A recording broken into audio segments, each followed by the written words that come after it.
Compare your FPL statistics from last season against expert managers and learn how to improve.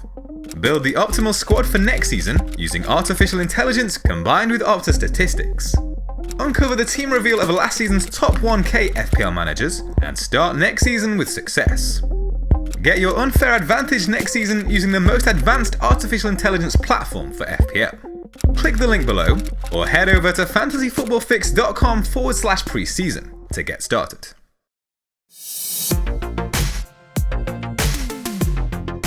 The official Fantasy Premier League game has relaunched ahead of the 2020-21 campaign, which means we have the usual month or so of tinkering before the season gets underway on the 12th of September. The first draft team selection video will be out shortly, but first let's take a quick look at some key players and react to their new prices, and in some cases new positions. Last season's top scoring goalkeeper Nick Pope has made the jump up to 5.5 million, a whole million more than his previous starting price. Whilst the price hike is definitely warranted, on the back of 15 clean sheets and an average of 4.5 points per game, it makes it all the more tempting to try and find value elsewhere.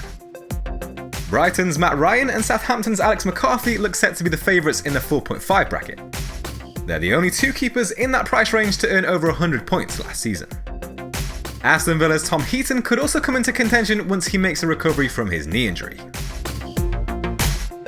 Unsurprisingly, Alexander-Arnold comes in as the most expensive defender, but 7.5 million is still very affordable for the right back, considering his contribution of 4 goals, 15 assists and 14 clean sheets last season.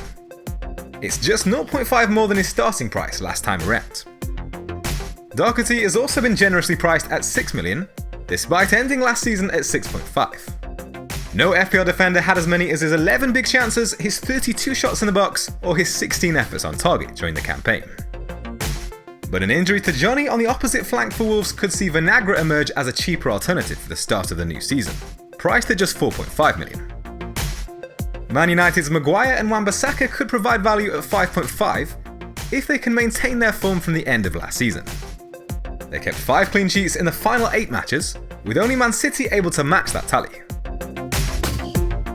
Despite accruing the most points of any player last season, Kevin De Bruyne is not the most expensive midfielder. 11.5 for the Belgian seems very kind. No player created more chances or big chances, and amongst midfielders, only Sterling and Salah fired more than his 98 shots. Man City teammate Raheem Sterling has been given the same price tag of 11.5, which makes it a very tough call between the two.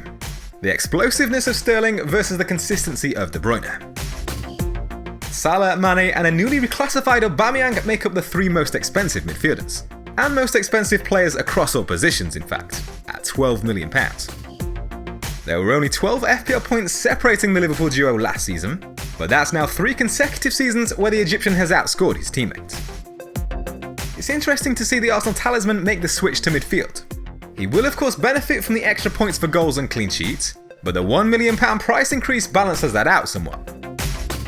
Marcus Rashford is another player who's been reclassified from forward to midfielder, and as with Aubameyang, he's been given a small price hike to compensate, up to 9.5. That's still a whole million cheaper than Bruno Fernandes, while Greenwood comes in at 7.5. So there's a lot more to consider when choosing a United attacker this season, which should hopefully lead to more variety. Golden Boot winner Jamie Vardy will begin the season at 10 million, a 0.3 increase from his end of season price, and 1 million more than his starting price last time around. Martial has not only received a price hike from his 2019-20 starting value of 7.5 million, but he'll also potentially suffer as a result of the change in classification from midfielder to forward. Although he is still a relatively young player, who you'd expect to kick on from an impressive season in an ever-improving Man United side. It's interesting though to see that Richarlison has kept the same price tag of £8 million, whilst also making that switch in classification. Ings and Jimenez ended last season at 7.6 and 8 million respectively, and have both been given very fair 8.5 million price tags this time around. Whilst there will be some value available in the 6.5 and below forward options, with those two you're paying for their consistency and reliability. Che Adams at 6 million is someone who could be worth a gamble if he looks set to keep his starting place, given his run of form at the end of last season. In the final 6 game weeks he matched Ings with 4 goals scored, and narrowly outscored him on points, averaging 5.7 points per game. So those are some initial thoughts on the new prices and classifications. Stay tuned for plenty more preseason content in the build-up to the 2020-21 season start, including the usual first draft team selection.